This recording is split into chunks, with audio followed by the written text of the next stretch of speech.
Hello everyone and welcome back to the St. Louis Rapid and Blitz tournament. After some official random action over the past few days, now we go into 3 days of Rapid and 2 days of Blitz, and we're starting off with a game from round 1, Hikaru Nakamura versus Magnus Carlsen.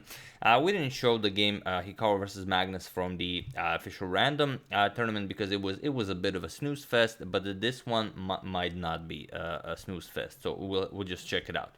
And it's interesting that this tournament, regardless of it not being any weird variant of chess, it's normal chess, but if it's a tie, there's going to be shared first place with the prize money divided equally.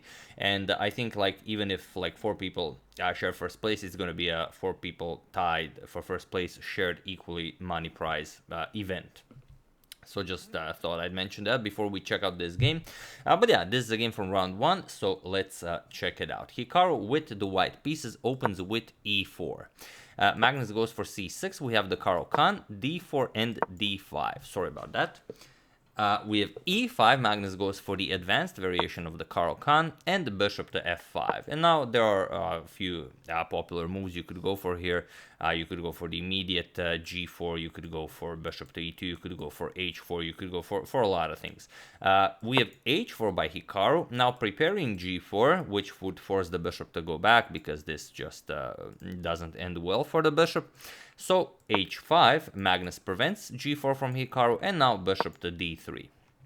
And Magnus happily trades here with captures, and now that the light square bishop is no longer present, e6 now, which is very nice. As you can see, all of his pawns are on light squares. He has a dark square bishop, which means this is now a good bishop. He can just stroll freely through the pawns. Bishop to g5 by Hikaru, attacking the queen, and the queen to a5 check. We have knight to d2 blocking, and now queen a6. Magnus says, I want to trade queens, and I'm going to have a very fun time doing so. And here, while Hikaru could of course trade queens and allow Magnus to freely develop his knight, he goes c4, which is considered the strongest move in this position, and it is still within known theory. Knight to e7 by Magnus. Now, as all of these pawns nicely control the light squares, and this pawn is already on h5, guarding against g4, the f5 will be an excellent outpost for this knight. So here, knight g to f3, Hikaru continues development, and knight to f5 now, putting some pressure on the center of the board, and that knight here is a monster because it will not be easy to get rid of it. At some point, after castles, this knight will probably come to f1 and then to e3 or g3 to kick away the knight from f5. We have castles by Hikaru, and now knight to d7. And here, there is one known game that reached this position in 2015. Yanni Pomnici reached it against Liviu Dieter-Nisipeanu. It ended in a draw, and queen to c3 was played here by Nepo. But here we have b3 by Hikaru, and it is as of move 12 that we have a completely new game. So Magnus continues developing, bishop to b4, and now rook f to d1.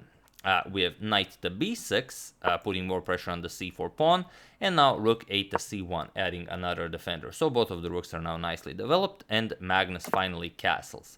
And here, knight to f1. We said that this is an incredibly strong knight, so of course Hikaru needs to kick it away from there. Knight to f1. We have c5 by Magnus.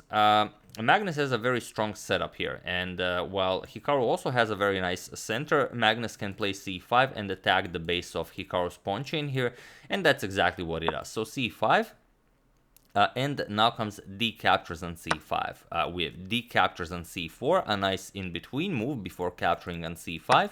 And while Hikaru could just capture it, there's no problem with recapturing and going bishop captures on c5. Hikaru goes for a temporary pawn sacrifice, or maybe even a permanent one. With queen to b1, and this is his idea. He wants to keep the queen along this diagonal. He wants to kick away this knight here and then create some mating threats. So here bishop captures on c5, and now b4, kicking away Carlsen's bishop. Bishop to e7, Carlsen immediately offers a trade of dark square bishops, and now, well, you could do this, and it is fine to do this. Captures, and knight g5, threatening checkmate. Magnus plays g6, and it's a pretty sturdy position for white. For example, if you go knight to g3, now you might be having some plans of knight captures here, but you can just play rook f to d8, and it's it is playable, but it's hard to calculate everything that happens here after this rook to d8 move. For example, if you go knight captures on h5, you're first going to capture on d1 with check. After rook captures, now you're going to play knight to knight e to d5, and then anything can happen. You guard the f6 square, and even though Hikaru won this pawn, it's not going to be easy to continue this. But it is a very good attack for white. However, Hikaru doesn't go for this. Instead, he goes knight to g3. He just wants to clear this diagonal for his queen, and of course, he needs to get rid of the knight. And also, he's just threatening to eliminate one of the defenders of the bishop here. So here, Magnus trades, captures, and now rook 8 to e8, adding more defense to the bishop here. Hikaru trades, captures, and now knight to g5. Again, threatening checkmate, and Magnus is forced to go g6. And now, again, it's a very active position. For example, g4 looks like a very nice idea, but it's too slow. It's because, for example, if g4 captures on h5, seems like you're breaking through, but black is actually very happy. Knight to d5, and the knight will be very useful here. Note, if you capture here and captures, then the queen also guards the g6 square, so you haven't really achieved anything. You've actually added a defender. So, for example, after h captures on g6, now you go queen b6 check, and after you move the king h2, let's say, now king g7, and now it's actually black who's attacking white and not the other way around. So here, after g6, queen to e4, Hikaru centralizes the queen, and now he will have more support for the pushing of the pawns in the future. And now knight to d5 by Magnus. He says, okay, you can capture the pawn here, okay, now we're attacking it twice, but I'm going to capture the pawn on a2. So here Hikaru goes king to h1, a nice prophylactic king to h1. Maybe king to h2 could have been better, as the king will be more safer there, but it is hard to say. So king h1, now saying, okay, you can capture this pawn here, but capturing this pawn results in some very crazy knight captures on e6 action, because if captures, then captures on g6, and if you just recapture with the rook, then your knight is no longer defended. So here Magnus doesn't worry about that, he just pushes c3. He has a passed pawn, so of course he wants to advance it, and now comes rook to c2, blocking the pawn and guarding the a2 pawn. You could also go for some g4 ideas here right away, but again, for example, if captures h5, then black can just capture here, and even though you are very close to breaking through, you're actually not going to be able to do it, because after h captures on g6, Magnus successfully defends with f5, and even though you have e captures on f6 en passant, after knight captures, or even rook captures, even better, rook captures on f6 to even attack the g6 pawn, you don't have much here. Rook c2 attacks the queen. Like, it'd be good if you'd have rook captures here, and then you could just pick up the rook. The problem is queen is guarding the d5 pawn, so you could try to kick away the queen, but queen b3, you're just gonna keep an eye on the knight and also put pressure on the rooks here. So black will be very happy. With correct play, of course, black will be winning here. So instead, Hikaru goes to rook c2. He blocks the pawn, defends the a2 pawn, and now rook to c8 by Magnus, just adding a rook behind the passed pawn, as you should always do, and queen to f3 now putting pressure on this f7 pawn if the rook moves, or maybe you can add more attackers. Queen to a4 by Magnus, now attacking the rook on c2, and Hikaru shifts it all the way to f2. Now the d1 rook is defended, and also there's a triple attack on the f7 pawn, but Magnus goes c2, and he attacks the rook here. And now, of course, you don't have time for any captures on f7, so rook to c1, blocking it, and now rook to c3, going after the queen. But actually going for something else, as you'll see.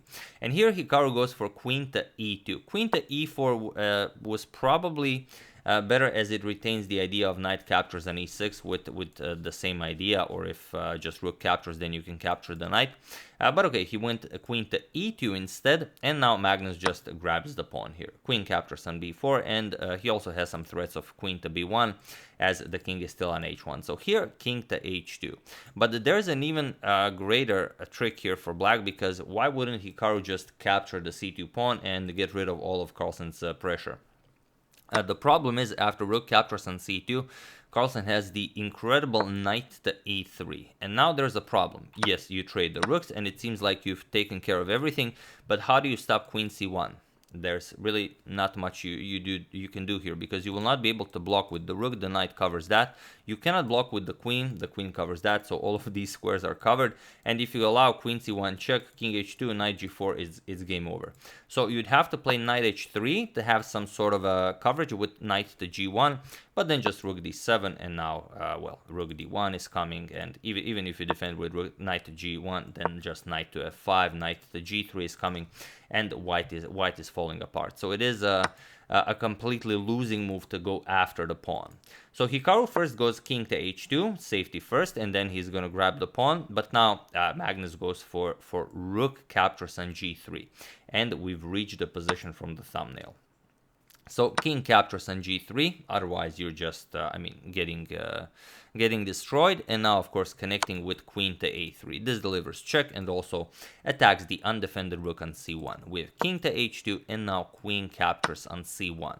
So now you've grabbed the pawn while also traded some rooks, and white really doesn't have any ways of breaking through.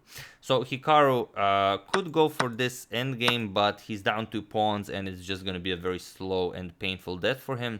So instead, he went queen to c4. He wants to maybe throw in some queen to c8 check. Who knows what can happen. But Magnus says no problem. Rook c7 blocks the queen, and queen to b5. Now, again, hoping for this check. Maybe he can introduce a third attacker to the f7 pawn and then get some action going there. However, it's completely losing position. Now, feel free to pause the video and finish the game in great style like Magnus did while I give you a couple of seconds. So for those of you who were able to do it, congratulations on finishing the game, not just in any way, but in great style. And for those of you who just want to enjoy the show, it's of course queen captures on g5. And this is what Magnus played, and it was in this position on move 34 that Hikaru Nakamura resigned the game. And round 1 game goes to Magnus, so we'll see what happens for the rest of the tournament. So here, of course, you resign because you've just lost a piece, and once you recapture the queen, black just gets another queen into the game, and that's just it. Queen e8 check is nothing here, because although you're attacking twice, you're also defending twice, so it's not a problem. King g7, and the pawn is nicely defended, so there is no counterplay for white. You're down 2 pawns, you're down the knight, I mean, completely winning for Magnus. So that's the game. I do hope you enjoyed it. Sorry about taking so long for me to cover it. I wasn't in my hometown, had to arrive home to cover it. So I do hope you enjoyed it. I would like to thank Mohamed Hosseini, Shai Gross, Michael Bartlett, Musa Alphabet, and Juan Pablo Barrera for a contribution to my channel. Thank you a lot. I really appreciate it. As usual, you can check 2 of my previous videos here. Thank you all for watching, and I will see you soon, continuing the coverage of the St. Louis Rapid and Blitz event, checking up on your wonderful suggestions and whatever else happens in the chess world. So thank you all, I will see you soon, and have an excellent rest of your day.